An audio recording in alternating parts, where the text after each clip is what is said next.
परवर्ती आलोचना को आसिबा जड़े 14 वर्षर नाबालक को अपहरण कर निस्तुक माड़ मरा ए घटना 20-25 दिन तले घटी सुधा सामना को आसी कहीं घटनार वीडियो वायरल होबार लगी तेज वायरल वीडियो को नहीं पुलिस जिते जांच करथिला आउ पूरा घटना संपर्क में जाना पाइथिला जे घटनाटी धौली अंचल गोपीनाथपुर कृष्णपुर गाँव जड़े 14 वर्षीय नाबालक किछि दुर्बृत्त उठाई नहीं अपहरण करते निस्तुक माड़ मारी ये विजुआल आप देखुं जे युवक जनक से नाबालक जनक जिते नेहुरा होती काकुति मिनति होती तथापि से माड़ मारी चली ए घटना संपर्क में क्या जणाइले जीवन रु मारिदेवा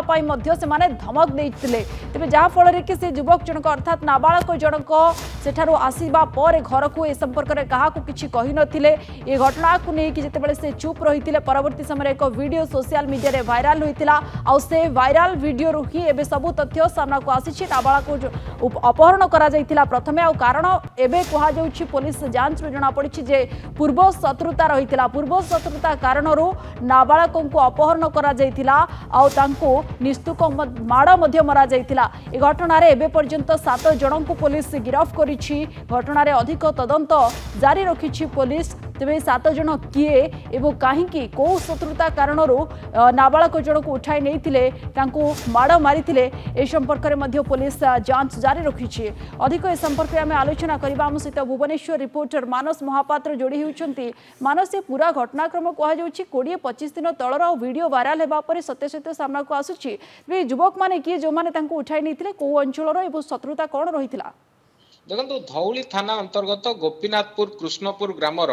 जड़े 14 वर्षीय नाबालक को पूर्व शत्रुता को केन्द्र करी जहाँ कहुच्छी आक्रमण करा जायथिला निकांचन स्थान को लेकिन माड़ मरा जायथिला एवं ए घटना रे संपृक्त थिबा 7 जन जो माने कि सही आखपाखर व्यक्ति रही से वर्तमान परिस्थिति रे गिरफ करा जायछि एवं केवल से गोटे घटना नुहे आहुरी गोटे घटना आज देखा मिलछि एयरफील्ड थाना अंचल रे जोठारे जड़े नाबालक को आउ किछि नाबालक माड़ मारुछंती एवं माड़ मारिबा परे ए नै कि थाना रे केस हेछि एवं पुलिस रो कहवा कथा जे पूरा घटना रे वर्तमान 3 जन को अटक रखा जायछि ए सब परे भी जदि अभियुक्त धरा होउछंती पुलिस पई गोटे बड़ चिंता पालटिछि जे नाबालक जो माने रहिछंती परिवर्तित जीवन शैली रे बंचिवा पई बारंबार एमाने आईन को हाथ नौचंती एमाने भाईगिरी देखाइबा पई बारंबार एमाने हाथ हथियार धरुचंती एवं एमती जो गोटे कोमलमती बयस रे एमाने कोनोसी करितकर्मा अपराधी जो माने अछंती तांकोठु मध्य कोनोसी कथारे कमी रहउनांती तो ये सब भितरे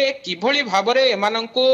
वर्तमान काउंसलिंग करा जिवो किभली भाबरे एमानंको सुधरा जिवो ताहा वर्तमान बड़ प्रश्न होई कि उभा हेतला बेले आज दिनर दुईटी घटना गोटे एयरफील्ड थाना अंचल रे घटिथिबा घटना एवं आउ गोटे धौली थाना अंचल रे घटिथिबा घटना पुलिस गोटे बड़ चिंतार विषय पलटि कारण किछि दिन तले गोटे काउंसलिंग प्रोग्राम निजे पुलिस कमिशनर करथिले विभिन्न स्कूल छात्र छात्री को एथिरे शामिल करा जायतिला किभली भाबरे शिक्षानुष्ठान पाखरे निशा कारोबार न होबो एवं गोटे आशा थिला जे निशा खाइबा द्वारा सेमाने आईन को हाथ को नौचंती से ऊपर मध्य गोटे प्रकार जीरो टॉलरेंस नीति ग्रहण करा जायतिला चढ़ाऊ को व्यापक करा जायतिला किंतु एहा परे पुणी जो घटना गुड़िक सामना को आसुची अधिकांश क्षेत्र रे किए हाथ रे छुरी तो किए हाथ रे भुजाली धरी बुलुचंती किए निजुको स्टंट करूचंती किए भाई बनिवा पई बंदूक धरी बुलुचंती एवं ए घटना रे संपृक्त अभियुक्त आपण देखिबे किछि दिन तळे जटणी थाना अंचल रे बेणा पंजरी ठारे गोटे मर्डर केस हेतला जोथिरे प्राइम अक्यूज जणे नाबालक थिले तेणु ए सब भितरे पुलिस पई बड़ चैलेंज वर्तमान सृष्टि हेछि जे ए नाबालक माननकु किभली भाबरे जदियो सेमानकु सुधार गृह रे प्राथमिक भाबरे छडा जाउची किंतु सेमानकर प्रकृति रे केमिति सुधार आनिबा सेमाने केमिति भाबरे अपराध को आईन को हाथ को न नेबे ताहा वर्तमान गोटे बड़ चैलेंज होइके उभा होइछि कारण दुईटी घटना रे जदियो पुलिस एकाधिक युवक नाबालक एमानकु वर्तमान परिस्थिति रे अटक रखिछि गिरफ करिछि तेबे आहुरी केमती एमती घटनार पुनरावृत्ति न होबो एवं सोशल मीडिया रे एमिति वीडियो वायरल न होबो ताहा गोटे बड़ चैलेंज होई उभा होइछि कमिशनरेट पई विजयलक्ष्मी निश्चित भाव में मानस किंतु आपण ये जो दुईटी घटना कहले जो मानकर एथिरे संपृक्ति रही अर्थात जो माने अभियुक्त रहउछन्ते से मानकर पूर्व आपराधिक रेकर्ड किछि सामना को आसी कि जांच रो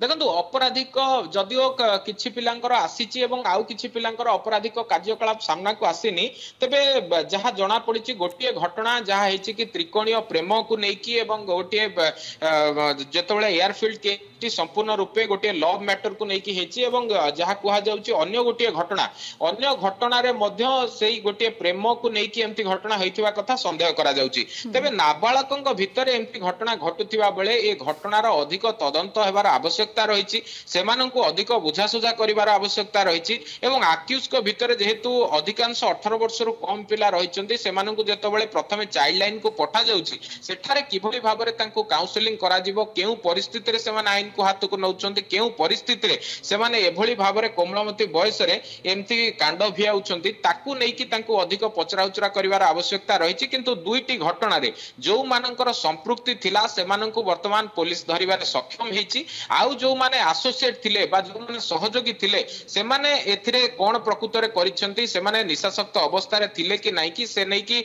वर्तमान जांच चलथला बेले धौली घटना रे 7 जन को गिरफ्त करा जायथला बेले एयरफील्ड केस रे वर्तमान 4 जन को अटक रखी पचराउचरा करछि कमिशनरेट पुलिस। निश्चित भाव पुलिस ए घटना रे अधिक तनाघना जारी रखिछि। धन्यवाद आपनको मानस समस्त गुरुत्वपूर्ण सूचना पाई। मानस महापात्र हम सहित फोन लाइन रे जोड़ी होइथिले अधिक ए संपर्क रे सूचना देउथिले। समय होइछि स्वतंत्र उपस्थापना को एठी रखिबा। नमस्कार।